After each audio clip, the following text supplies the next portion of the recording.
¿Qué tal? Bienvenidos a todos en tu podcast de Luis Cheul. Estoy súper contento de que estés acá. Este es el primer episodio y quiero que te quedes muy atento y atenta también, ya que todos los jueves a esta hora vamos a estar compartiendo muchos contenidos súper interesantes relacionados con la música.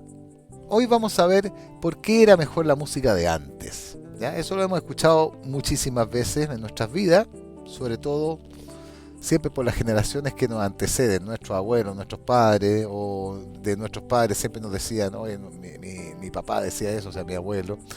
O sea, todos nos hemos enfrentado a esa pregunta y ese tema. Y esto ha pasado siempre, desde que la música es música. ¿Ya? O sea, eso no es nuevo. De hecho, en cada cambio de estilo musical que se que fueron ocurridos en Europa Occidental, desde que los compositores dejaron de componer para el culto religioso y siguieron su inspiración, financiados por mecenas, fueron duramente criticados e incomprendidos. O sea, eso lo explico porque ellos componían para el culto religioso, era como ganarse una pega, en definitiva, ganarse un trabajo, ¿no es cierto? El Meister Capelle, etcétera, ¿ya? Donde tenían, entre comillas, su sueldo y tenían que componer, y Bach lo hizo, ¿ya? Y Mozart fue bastante contestatario y no lo hizo, y por eso murió en la extrema pobreza y bueno, la fosa común y toda esa historia que ustedes conocen. O sea, y siendo el genio más grande. Entonces los mecenas eran grandes, digamos, como patrocinadores, por decirlo de alguna manera, lo que sería ahora un productor. ¿Ya? Eran gente muy adinerada y que en definitiva decidían mandarle a componer obras, sobre todo Wagner, por ejemplo, eh, murió con muchas deudas también por culpa de estos mecenas también, ¿ya? Bueno, y así muchos fueron duramente criticados e incomprendidos también. O sea, los cambios de generación siempre han sido eh, digamos, criticados, ¿ya? Ahora, lo mismo ocurre con el jazz, ¿no es cierto? Por excelencia, que en nuestra música popular del siglo XX comienza a separarse de su columna vertebral el blues, y así se genera un nuevo movimiento llamado el rock and roll, ¿ya? Y ahí empieza Bill Haley, que es uno de los primeros exponentes, hasta que Elvis, ¿ya? Que es Elvis the King, revolucionó la industria de la música con sus movimientos pélvicos y su imagen de ídolo, ¿ya? Bueno, hasta el día de hoy es el rey. Ahora, eso solamente fue la punta del iceberg en definitiva. Luego siguieron los Beatles, ¿no es cierto?, en Inglaterra, y en ese momento se produce un choque de generaciones. ¿Ya? Los viejos, que eran mi abuelo, los criticaban y no dudaban en tildarlos de bulliciosos e inmorales. ¿Ya? Los jóvenes de los 60, ya, que eran mi mamá, colmaban las disquerías cuando llegaban algún nuevo disco de los Beatles, ¿ya? Y esa era la única forma de escuchar música, comprarse el disco de los Beatles, ¿ya? O sea, no había un cassette, no había una forma de copiar esa cosa. Entonces, por eso existen todo lo que son también los discos de oro y todo eso. Y así sigue la historia con innumerables nombres y grupos que marcaron un camino musical sólido con una creatividad y calidad incuestionable. Bueno, después llegó la década del 70, que está colmada de excelentes composiciones a nivel popular, ¿ya?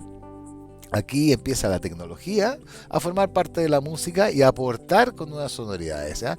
Ahí vienen el Fender Rhodes, el Hammond, toda esa cosa. Es el turno de los sintetizadores. Luego, en la década de los 80, sigue la misma línea con la tecnología avanzando, pero con un par de elementos nuevos que entran en acción. O sea, que no es tanto. Las máquinas rítmicas, por ejemplo, apoyan la sección rítmica, pero sin reemplazarla.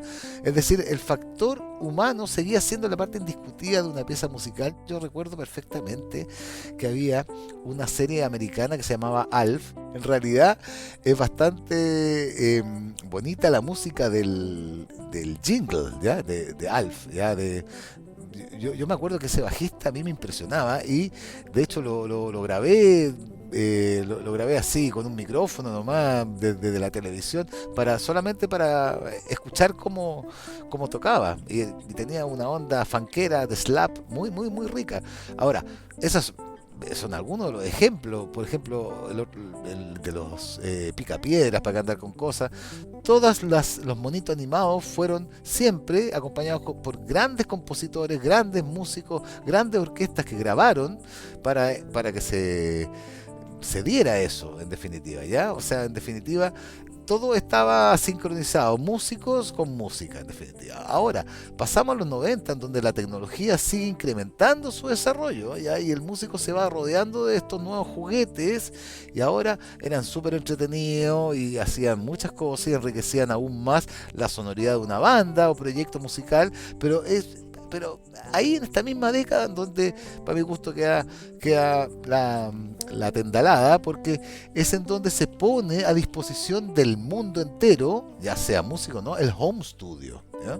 Que es un computador con dos parlantes y una interfaz de sonido, ¿ya? Diseñado para desarrollar música, disponible para todos los habitantes de este planeta. Bueno, si te está gustando este contenido, me gustaría que lo dejaras en los comentarios. Esto me motiva muchísimo a que podamos seguir compartiendo estos interesantes tópicos musicales. O sea, para todos los habitantes, estamos hablando de que sean músicos o no.